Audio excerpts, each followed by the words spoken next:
ಸಾಮಾಜಿಕ ಜಾಲತಾಣದಲ್ಲೂ ಪರ ವಿರೋಧದ ಚರ್ಚೆಗೆ ಇದು ಕಾರಣ ಆಗಿದೆ. ಮಾಸ್ಕ್ ಧರಿಸಿ ಸಿಟಿ ರೌಂಡ್ಸ್ ಮಾಡಿದ್ರು ಮಿನಿಸ್ಟರ್ ಅಲ್ವಾ, ಅದಕ್ಕೆ ಬಿಜೆಪಿ ಲೇವಡಿ ಮಾಡ್ತಾ ಇದೆ. ಇದು ಚಿಲ್ಲರೆ ಕಾಲ ಅಲ್ಲ, QR ಕೋಡ್ ಕಾಲ. ಮಾರುವೇಷದಲ್ಲಿ ರಿಯಾಲಿಟಿ ಚೆಕ್ ಯಾಕೆ ಅನ್ನೋದು ಬಿಜೆಪಿಯ ಪ್ರಶ್ನೆ. ಮತ್ತೆ ರಿಯಾಲಿಟಿ ಚೆಕ್ ಮಾಡ್ಬೇಕಂದ್ರೆ ಇನ್ನೇನು ಮಾಡಬೇಕು? ಇವರೇನಾದರೂ ಹೇಳ್ತಾರಾ? ಇವ್ರು ಹೇಳಿದ ಪ್ರಕಾರ ಮಾಡಬೇಕಾ ಹಾಗಾದ್ರೆ ಸಚಿವರು ಅನ್ನೋದು ಸಹಜವಾದ ಪ್ರಶ್ನೆ ಬರುತ್ತೆ. ಸುರೇಶ್ ಕುಮಾರ್ ಅವರು ವ್ಯಂಗ್ಯವಾಡಿದ್ದಾರೆ. ಇದರಿಂದ ಏನು ಲಾಭ ಆಯಿತು, ಸಾರ್ವಜನಿಕರಿಗೆ ಏನು ಅನುಕೂಲ ಆಯಿತು ಅನ್ನೋದೆಲ್ಲ ಸುರೇಶ್ ಕುಮಾರ್ ಅವರು ಪ್ರಶ್ನೆ. ಅನುಕೂಲ ಆಯಿತೋ ಬಿಡ್ತೋ, ಬಟ್ BMTC ಒಳಗೆ ಪರಿಸ್ಥಿತಿ ಹೇಗಿದೆ ಅನ್ನೋದು ತೋರಿಸ್ತು. ಎರಡನೇದು ನಾವು ಅರ್ಥ ಮಾಡ್ಕೊಳ್ಬೇಕಾಗಿರೋದು, ಕಂಡಕ್ಟರ್ಸ್ದು ಕೂಡ ಚಿಲ್ಲರೆ ಪ್ರಾಬ್ಲಮನ್ನು ಅರ್ಥ ಮಾಡ್ಕೊಳ್ಬೇಕು. ಎಲ್ಲಿಂದ ಸಿಗುತ್ತೆ ಅವ್ರಿಗೆ ಚಿಲ್ಲರೆ? First of all cash flow ಇಲ್ಲ, ಹಿಂದೆಲ್ಲ ಇದ್ದಿದ್ದ ಥರ ಒಂದು. ಎರಡನೇದು ಅವ್ರಿಗೆ ATM ಮಿಷಿನ್ ಕೊಟ್ಟಿದ್ದಾರಲ್ವಾ, ಅದರದ್ದು ಸರ್ವರ್ ಯಾವಾಗಲೂ ಡೌನೇ ಇರುತ್ತೆ. ಅವರು ಎಷ್ಟು ಅಂತ ಟಿಕೆಟ್ ಹರಿಯೋದಕ್ಕೆ ಪ್ರಯತ್ನ ಪಡಬಹುದು.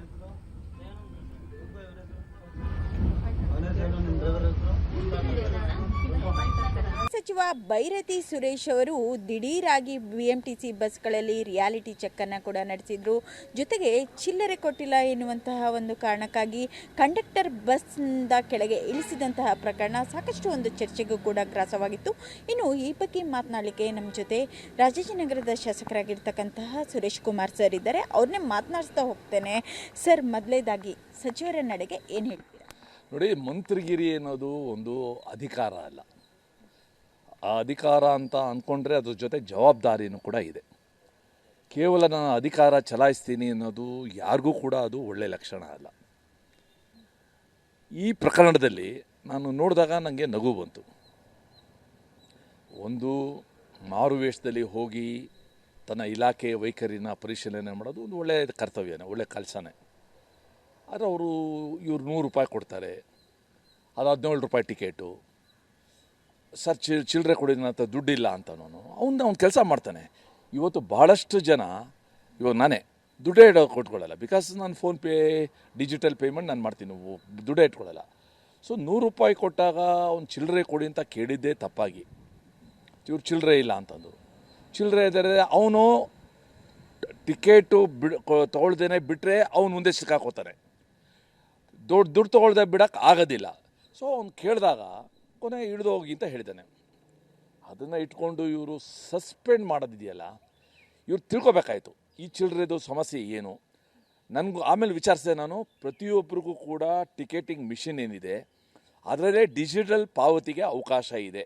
ಆ್ಯಂಡ್ ಭಾಳ ಜನ ನನಗೆ ಕಾಮೆಂಟ್ ಮಾಡಿದ್ದಾರೆ, ನಾವು ಡಿಜಿಟಲ್ ಪೇಮೆಂಟೇ ನಾವು ಮಾಡ್ತಾ ಇರೋದಂತ. ಹೀಗಿರುವಾಗ BMTC ಕಂಡಕ್ಟರ್ ಅಂತ ಗುಬ್ಬಚ್ಚಿ ಮೇಲೆ ಸಾರಿಗೆ ಸಚಿವರು ಬ್ರಹ್ಮಾಸ್ತ್ರ ಬೀರೋ ಅಗತ್ಯ ಇರಲಿಲ್ಲ. ಇದನ್ನೆಲ್ಲೂ ಕೂಡ ಸ್ವಲ್ಪ ಅನುಕಂಪದಿಂದ ನೋಡಬೇಕು, ಜವಾಬ್ದಾರಿಯಿಂದ ನೋಡಬೇಕು. ನಾನು ಏನೋ ಸಾಧಿಸ್ಬಿಟ್ಟೆ ಅಂತ ಬೀಗದಲ್ಲಿ ಇದು ಉಪಯೋಗ ಇಲ್ಲ. ಇವತ್ತು ಇದರಿಂದ ಕಂಡಕ್ಟರ್ಗಳದು, ಡ್ರೈವರ್ಗಳದು ಇನ್ನಷ್ಟು ಡಿಮಾರಲೈಸ್ ಆಗ್ತಾರೆ, ನೈತಿಕತೆ ಕುಸಿದೋಗುತ್ತೆ. ಸೊ ಅದಕ್ಕೋಸ್ಕರ ಇದು ತಪ್ಪು. ಇದು ಸಸ್ಪೆಂಡ್ ಮಾಡಿರೋದು ಭಾಳ ಒಂದು ಅದೇನೋ ಒಂದು ಸಣ್ಣ ಸೊಳ್ಳೆ ಸಸ್ಯಕ್ಕೆ ಇನ್ನೇನೋ ಒನ್ಕೆ ತೊಗೊಂಡ್ರು ಅನ್ನಂಗೆ ಆಗಿದೆ ಇದು. ಓಕೆ ಸರ್, ಅಂದರೆ ಈಗ ಡಿಜಿಟಲ್ ಪೇಮೆಂಟ್ ಬಗ್ಗೆ ಅಂದರೆ ಇದ್ರೂ ಕೂಡ ಬಳಸ್ತಾ ಇರೋದಕ್ಕೂ ಕೂಡ ಅಂದರೆ ಇಷ್ಟು ಸಚಿವರಾಗಿ ಅವರ ಇಲಾಖೆ ಬಗ್ಗೆ ನಾಲೆಜ್ ಇರಲಿಲ್ಲ ಅಂತ ಕಮೆಂಟ್ಗಳು ಕೂಡ ಬರ್ತಾ ಇಲ್ಲ. ಅಲ್ಲ, ಅವ್ರು ಕೇಳ್ಬೋದಾಗಿತ್ತು. ಇವಾಗ ನೋಡಪ್ಪ, ನನ್ನ ಹತ್ರ 100 ರೂಪಾಯಿ ಇದೆ, ನನ್ನ ಹತ್ರ ಚೇಂಜ್ ಇಲ್ಲ, ಇದರಲ್ಲಿ ಡಿಜಿಟಲ್ ಪೇಮೆಂಟು ಪದ್ಧತಿ ಇಲ್ವಾ ಅಂತ ಕೇಳ್ಬೋದಾಗಿತ್ತು. ಅಥವಾ ಇಷ್ಟೊತ್ತಾಗಲೇ ಅವರು ತಿಳ್ಕೊಳ್ಬಹುದಾಗಿತ್ತು. ಅದು ತಿಳ್ಕೊಳ್ದೇನೆ ಅವನಿಗೂ ಕೂಡ ಅವಕಾಶ ಕೊಡ್ದೇನೆ, ಅವನು ಕೇವಲ ನೀವು ದುಡ್ಡು ಕೊಡದೇ ಇದ್ರೆ ಬಸ್ಸಲ್ಲಿ ಪ್ರಯಾಣ ಮಾಡೋಕ್ಕಾಗಲ್ಲ ಅಂತ ಅವನು ತನ್ನ ಕರ್ತವ್ಯ ನಿಭಾಯಿಸೋಕ್ಕೋಸ್ಕರ, ಕರ್ತವ್ಯ ನಿಭಾಯಿಸೋದು ಕೂಡ ಇವತ್ತು ಶಿಕ್ಷೆಗೆ ಒಳಗಾಗುತ್ತೆ ಅಂದರೆ ಭಾಳ ಆಶ್ಚರ್ಯ ಆಗುತ್ತೆ. ನನಗೆ ಒಂದು ಜ್ಞಾಪಕ ಬರ್ತದೆ, ಬಂಗಾರಪ್ಪನವ್ರು ಮುಖ್ಯಮಂತ್ರಿ ಆಗಿದ್ದಾಗ ಕಾರಲ್ಲಿ ಹೋಗುವಾಗ ಅವನು ರೈಲ್ವೆ ಟ್ರ್ಯಾಕ್ ಒಂದು ಕ್ಲೋಸ್ ಮಾಡಿಬಿಟ್ಟ, ಯಾಕಂದ್ರೆ ರೈಲ್ ಬರುತ್ತೆ ಅಂತ. ಇವ್ರು ಎಷ್ಟೆಷ್ಟು ಹೇಳಿದ್ರು ಮುಖ್ಯಮಂತ್ರಿಗಳು ಅಂತ, ಅವ್ನು ಕೇಳಲಿಲ್ಲ. ಆಮೇಲೆ ತೆಗೆದ್ಮೇಲೆ ಕಾರ್ ಹೋದ್ಮೇಲೆ ಬಂಗಾರಪ್ಪನವ್ರು ಕರೆದ್ರು ಅವನ್ನ, ನಿನ್ನ ಹೆಸರೇನು ಅಂದ್ಬಿಟ್ಟು, ಭಾಳ ಒಳ್ಳೆ ಕೆಲಸ ಮಾಡಿದ್ಯಾ, ನಿನ್ನ ಕರ್ತವ್ಯ ನಿಭಾಯಿಸಿದೆ ಅಂತ 500 ರೂಪಾಯಿ ಕೊಟ್ಟಿದ್ರು. ನಾವು ಇವ್ರ ಕರ್ತವ್ಯ ನಿಷ್ಠೆನ ಹೊಗಳ್ಬೇಕು, ಮೆಚ್ಕೋಬೇಕು, ಅದಕ್ಕೆ ಬೆಂಬಲ ಕೊಡಬೇಕೆ ಹೊರತು ಈ ರೀತಿ ನಾನೇನೋ ತಿಳ್ಕೊಳ್ದೇನೆ, ನನ್ನ ಡಿಪಾರ್ಟ್ಮೆಂಟಲ್ಲಿ ಡಿಜಿಟಲ್ ಪೇಮೆಂಟ್ ಇದೆಯೋ ಇಲ್ವೋ ತಿಳ್ಕೊಳ್ದೇನೆ ಅವ್ನು ಚಿಲ್ಲರೆ ಇಲ್ಲ ಅಂದಿದ್ದಕ್ಕೋಸ್ಕರ ಸಸ್ಪೆಂಡ್ ಮಾಡೋದು ಇದು ಒಳ್ಳೆ ಧೋರಣೆ ಅಲ್ಲ. ಅಂದರೆ ಪ್ರಚಾರಕ್ಕೋಸ್ಕರ ಏನಾದರೂ ಸಚಿವರು ಈ ಥರ ಮಾಡಿದ್ರೆ ಅಂತೀರಾ ಹೇಗೆ? ಒಂದಂತೂ ನಿಜ, ಅವರು ಪ್ರಚಾರಕ್ಕೆ ಮಾಡಿದಾರಲ್ಲೋ ಗೊತ್ತಿಲ್ಲ, ಆದರೆ ಈ ಕಾರ್ಯ ಅಪಪ್ರಚಾರಕ್ಕಂತೂ ಒಳಗಾಗಿದೆ. ಸೊ ನಾವು ಇನ್ನೂ ಹೆಚ್ಚು, ನಾನು ಹೇಳ್ದಂಗೆ ಈಗಾಗಲೇ 3 ವರ್ಷದಿಂದ ಅವರು ನಗರಾಭಿವೃದ್ಧಿ ಸಚಿವರು, ಹೊಸಬರಲ್ಲ, ಇದ್ದಕ್ಕಿದ್ದಂಗೆ ಮಿನಿಸ್ಟರ್ ಆಗಿರೋರಲ್ಲ. ಆ್ಯಂಡ್ ಎರಡನೇ ಸಲ MLA ಆಗಿರೋರು. ಸೊ ಹೀಗಿರುವಾಗ ಹೆಚ್ಚು ಎಚ್ಚರಿಕೆಯಿಂದ ಈ ಕಾರ್ಯ ಮಾಡುವಾಗ ಕಾರ್ಯ ಪರಿಶೀಲನೆ ಮಾಡುವಾಗ ಹೀರೋಯಿಸಮ್ ತೋರಿಸ್ದೇನೆ ಲೀಡರ್ಶಿಪ್ ತೋರಿಸ್ಬೇಕು. ಲೀಡರ್ಶಿಪ್ ತೋರಿಸೋದು ಅಗತ್ಯ ಇದೆ, ನಾಟ್ ಹೀರೋಯಿಸಮ್. ಕಂಡಕ್ಟರ್ ಪರ ಏನಾದರೂ ನೀವು ನಿಲ್ತೀರಾ ಹೇಗೆ ಸರ್? ಅಲ್ಲ ಈಗ ನೋಡಿ ಪಾಪ ಆ ವ್ಯಕ್ತಿ ಅಕಸ್ಮಾತು ಅವನ ಹತ್ರ ಇವಾಗ ಚಿಲ್ಲರೆ ಇಲ್ಲದೆ ಇದ್ದರೆ ಅವ್ನು ಏನು ಮಾಡಬೇಕಾಗಿತ್ತು ಅನ್ನೋದೊಂದು ಪ್ರಶ್ನೆ.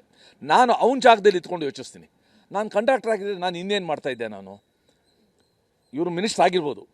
ಮಿನಿಸ್ಟರ್ ಆದಮೇಲೆ ಮಿನಿಸ್ಟರ್ ಆಗಿದ್ದರೆ ಟಿಕೆಟೇ ಕೇಳ್ತಾ ಇರಲಿಲ್ಲ ಅವನು. ಇವಾಗ ನಮಗೆಲ್ಲರಿಗೂ ಕೂಡ ಒಂದು ಬಸ್ ಪಾಸ್ ಇದೆ, ಆ ಬಸ್ ಪಾಸಲ್ಲಿ ಓಡಾಡ್ಬೋದು ನಾವು, ಹಾಗಿರುವಾಗ ಕೇಳ್ತಾನೆ ಇಲ್ಲ.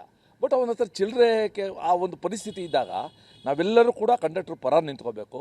ಈ ಕಂಡಕ್ಟರ್ಗೆ ಸಸ್ಪೆಂಡ್ ಆಗಿರೋದು ಸರಿಯಲ್ಲ, ತಕ್ಷಣ ವಾಪಸ್ ತಗೊಳ್ಳಿ. ನಿಮ್ಮ ಕಾರ್ಯವೈಖರಿ, ನಿಮ್ಮ ಇಲಾಖೆ ಕಾರ್ಯವೈಖರಿ ಇನ್ನೇನು ಸುಧಾರಣೆ ಮಾಡಬೇಕು ಅನ್ನೋದ್ರ ಬಗ್ಗೆ ಯೋಚನೆ ಮಾಡಿ ಅನ್ನೋದನ್ನು ನಾನೊಂದು ತಿಳುವಳಿಕೆಯ ಮಾತನ್ನು ಹೇಳ್ತೀನಿ.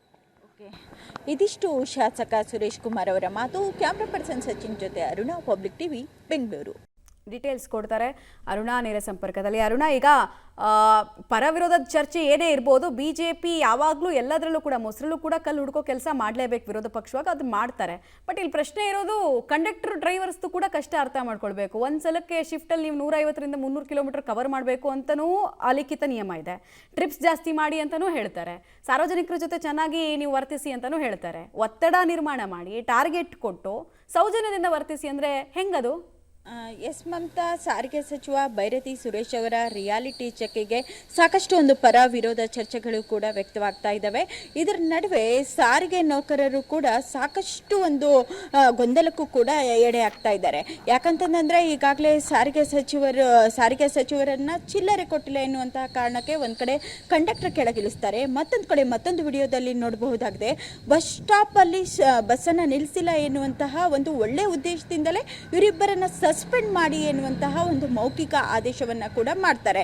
ಆದರೆ ಇದೆಲ್ಲದಕ್ಕಿಂತ ಮೀರಿ ಕಂಡಕ್ಟರ್ ಹಾಗೂ ಡ್ರೈವರ್ ಪರವಾಗಿ ನಾವು ನೋಡೋದಾದರೆ ಕೇವಲ ಒಬ್ಬ ಕಂಡಕ್ಟರ್ಗೆ 50 ರೂಪಾಯಿ ಚಿಲ್ಲರೆಯನ್ನು ಮಾತ್ರ ಕೊಡ್ತಾರೆ. ಜೊತೆಗೆ ಶಕ್ತಿ ಯೋಜನೆ ಬಂದಾಗಿದ್ದಂಥ ಬಹಳಷ್ಟು ಮಹಿಳೆಯರು ಕೂಡ ಓಡಾಡ್ತಾರೆ.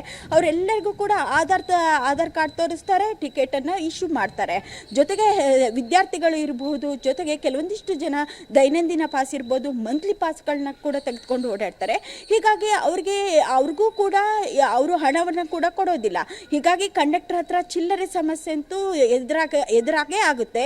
ಇನ್ನು BJP ಅವರು ಹೇಳೋ ಪ್ರಕಾರ ಡೈನಮಿಕ್ QR ಕೋಡ್ ಇರಬೇಕಿತ್ತು, ಅದನ್ನು ಕೂಡ ಬಳಸುವಂತಹ ಒಂದು ಪ್ರಯತ್ನವನ್ನು ಮಾಡಬೇಕಿತ್ತು. ಆದರೆ ನೀವು ಹೇಳ್ದಂಗೆ ಈಗಾಗಲೇ ಬಹಳಷ್ಟು ಕಡೆ ಸರ್ವರ್ ಡೌನ್ ಆಗುತ್ತೆ.